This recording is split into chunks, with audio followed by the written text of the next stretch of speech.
अस्सलाम वालेकुम लखां दरूद नबीए पाक ते ਉਹਨਾਂ ਦੀ ਹਾਲ ਤੇ ਅੱਜ ਅਸੀਂ ਗੱਲ ਕਰਾਂਗੇ ਜਿਹੜੇ ਸਾਡੇ ਮੋਬਾਈਲਾਂ ਦੇ ਵਿੱਚ ਨੈਟਵਰਕ ਚੱਲਦੇ ਨੇ ਸਿੰਮਾਂ ਉਹਨਾਂ ਦੇ ਉੱਤੇ ਗੱਲ ਕਰਾਂਗੇ ਕਿ ਸਾਨੂੰ ਤੇ ਲੁੱਟ ਕੇ ਖਾਣ ਵਾਲੇ ਅੱਗੇ ਹੀ ਬੜੇ ਜੈ ਨੇ।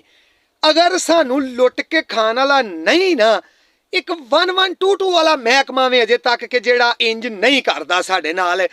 ਬਾਕੀ ਕੋਈ ਮਹਿਕਮਾ ਹੈ ਵੇ ਜਾਂ ਨਹੀਂ, ਸਾਨੂੰ ਸਾਰੇ ਲੁੱਟ ਕੇ ਖਾਣ ਦੇ ਚੱਕਰ 'ਚ ਹੀ ਲੱਗੇ ਨੇ ਯਾਰ। ਇਹ ਜਿਹੜੇ ਨੈਟਵਰਕਸ ਵਾਲੇ ਨੇ ਨਾ ਇਹਨਾਂ ਅੱਗੇ ਮੇਰੀ ਅਪੀਲ ਹੈ ਇੱਕ ਕਿ ਜਦੋਂ ਕੋਈ ਬੰਦਾ ਤੁਹਾਡੀ ਸਿਮ ਲੈਣ ਜਾਏ ਨਾ ਫਿਰ ਇੱਕ ਬੰਦਾ ਮੋਟਰਸਾਈਕਲ ਵਾਲਾ ਵੀ ਨਾਲ ਦਿਆ ਕਰੋ ਜਿਹੜਾ ਉਹ ਸਿਮ ਲੈਣ ਵਾਲੇ ਦੇ ਸੁਨਾਹ ਦੇਣ ਜਾਏ, ਕਿਉਂਕਿ ਫੋਨ ਕੀਤਿਆਂ ਕਿਸੇ ਦਾ ਵੀ ਨਹੀਂ ਹੁੰਦਾ, ਕਿਤੇ ਕਾਲ ਜਾਂਦੀ ਹੋਈ ਨਹੀਂ।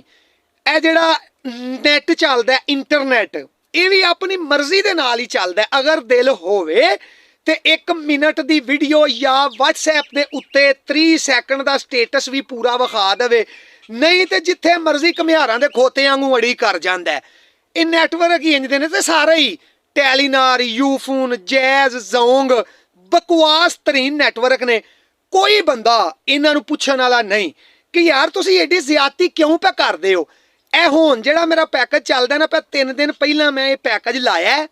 ਸੁਬਾਹ ਨਾ ਮੈਂ ਪੈਕੇਜ ਲਾਇਆ, ਪੈਕੇਜ ਲੱਗ ਗਿਆ, ਲਾ ਕੇ ਉਹਨੂੰ ਮੈਂ ਚਲਾਉਣ ਦੀ ਕੋਸ਼ਿਸ਼ ਕੀਤੀ ਹੈ ਤੇ ਚੱਲਿਆ ਹੀ ਨਹੀਂ।